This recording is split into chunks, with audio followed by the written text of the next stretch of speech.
నమస్తే, welcome to Abhinav Bharat. నవ్వటం ఒక యోగం అనే మాట మీరు ఒప్పుకున్నా ఒప్పుకోకపోయినా, నవ్వకపోవటం మాత్రం ఖచ్చితంగా ఒక రోగం అని ఒప్పుకొని తీరాలి. ఇంకా చెప్పాలి అంటే ఇప్పుడు నవ్వటం ఒక అవసరమని చెప్పాల్సి వస్తుంది. అతిశయోక్తిలా అనిపించినా ఇది నిజం. కారణం, మన ఆరోగ్యం నవ్వుతో ముడిపడి ఉందని పరిశోధనలు చెబుతున్నాయి. ఇప్పుడు చాలామంది జీవితాల్లో నవ్వటం అనేది కనుమరుగవుతోంది. రోజుకు ఒక్కసారైనా నవ్వని వారు మన కళ్ళ ముందే కనిపిస్తూ ఉంటారు అనేది ఒప్పుకోవాల్సిన నిజం. మన రోజువారీ జీవితంలో నవ్వు అనేది లోపిస్తే శారీరక, మానసిక ఆరోగ్యాలు కుంటుపడటం ఖాయం. జపాన్లోని ఒక స్థానిక ప్రభుత్వం రోజుకు ఒక్కసారైనా నవ్వాలని ప్రజలను ఆదేశిస్తూ ఏకంగా చట్టాన్నే చేసిందంటే నవ్వు ప్రాధాన్యత ఏమిటో మనం అర్థం చేసుకోవచ్చు.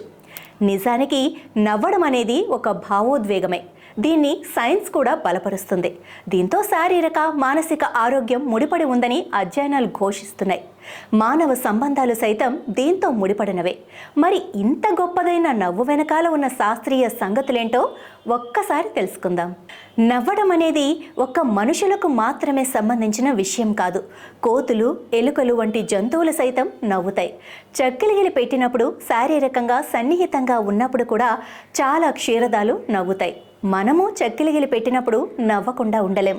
అయితే మనుషులు నవ్వటానికి శారీరక ప్రేరణేది అవసరం లేదు. ఇప్పటికీ ఆహ్లాద, వినోద, ఆశ్చర్య, అద్భుత విషయాల గురించి వినగానే నవ్వుకుంటున్నాం. మనిషి నవ్వేటప్పుడు మెదడుతో పాటు శరీరంలోని చాలా భాగాలు ప్రేరేపితమవుతాయి. మనకు అందే శబ్దాలు, చప్పుళ్ల సమాచారంతో కూడిన వేర్వేరు అంశాలను మెదడులో నుదిటి వైపు ఉండే ఫ్రాంటల్ లోబ్ గ్రహించి అంచనా వేస్తుంది. తర్వాత అది వినోదభరితమైనదా కాదా అని నిర్ణయిస్తుంది. ఆ తర్వాత శరీర ప్రతిస్పందనలను నియంత్రించే మోటార్, కార్టెక్స్ ఉత్తేజితమవుతాయి. దీంతో చిరునవ్వు నవ్వటమో, బిగ్గరగా నవ్వటమో, పగలబడి నవ్వటమో చేస్తాం.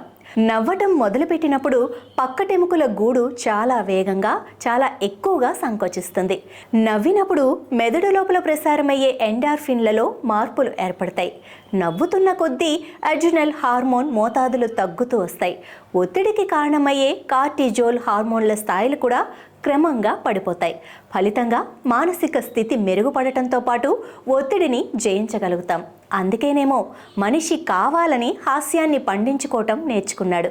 ఎవరైనా జోక్ వేసినప్పుడు, హాస్యభరిత సన్నివేశాలు చూస్తున్నప్పుడు అప్పటికప్పుడు హఠాత్తుగా, అసంకల్పితంగా మనం నవ్వుతూ ఉంటాం.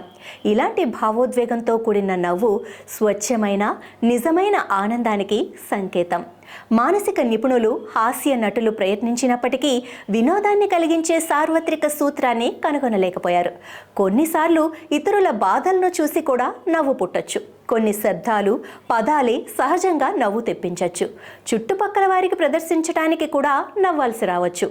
అలాంటప్పుడు అవతలి వ్యక్తులు కూడా మనతో కలిసి నవ్వితే అది గొప్పగా ఫలిస్తుంది.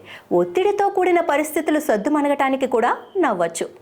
సామాజిక సంబంధాల విషయంలోనే కాదు, జీవిత భాగస్వాముల మధ్య బంధంలోనూ నవ్వు ఎంతో మేలు చేస్తూ ఉండటం విశేషం. నవ్వుతో దంపతుల మధ్య సన్నిహిత సంబంధం బలోపేతమవుతున్నట్లు యూనివర్సిటీ ఆఫ్ కాలిఫోర్నియా నిర్వహించిన అధ్యయనంలో బయటపడింది.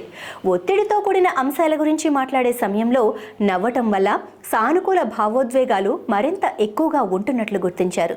ఇది వెంటనే ఒత్తిడిని తగ్గిస్తుంది. కాబట్టి భాగస్వాములు ఆనందంగా తమ సంబంధాలు కొనసాగించడానికి, తద్వారా ఎక్కువ కాలం కలిసి జీవించటానికి వీలవుతుందని పరిశోధకులు వివరిస్తున్నారు. భాగస్వాములు అన్యోన్యంగా మనసు విప్పి మాట్లాడుకుంటున్నారు అనటానికి నవ్వు ఒక సంకేతం. కష్ట సుఖాలను కలబోసుకోవటానికి నవ్వు దోహదం చేస్తుందని పరిశోధకులు చెబుతున్నారు. ఇతరులను బాధించేందుకు తప్ప నవ్వు పుట్టించే సందర్భాలు ఏవైనా సరే, ప్రయోజనాలు మాత్రం ఒకటే. నవ్వుతో కలిగే లాభాలను పొందటానికి హాస్య ప్రధానమైన సినిమాలు, సన్నివేశాలు, కార్టూన్లు చూడటం, హాస్యం నిండిన కథలు చదవటం వంటివి చేయొచ్చు. ఏదైనా సరే రోజుకు ఒక్కసారైనా నవ్వటం మర్చిపోకండి. అది ఆరోగ్యవంతమైన జీవితానికి అవసరమని గుర్తుంచుకోండి. నాయకులారా, మీ పనితనం మీ అధినాయకులకు తెలియజేయాలనుకుంటున్నారు. ప్రజలారా, మీ సమస్యలను మీ నాయకులకు తెలియజేయాలనుకుంటున్నారు. ప్రజా సమస్యల పరిష్కార వేదిక మీ అభినవ్ భారత్.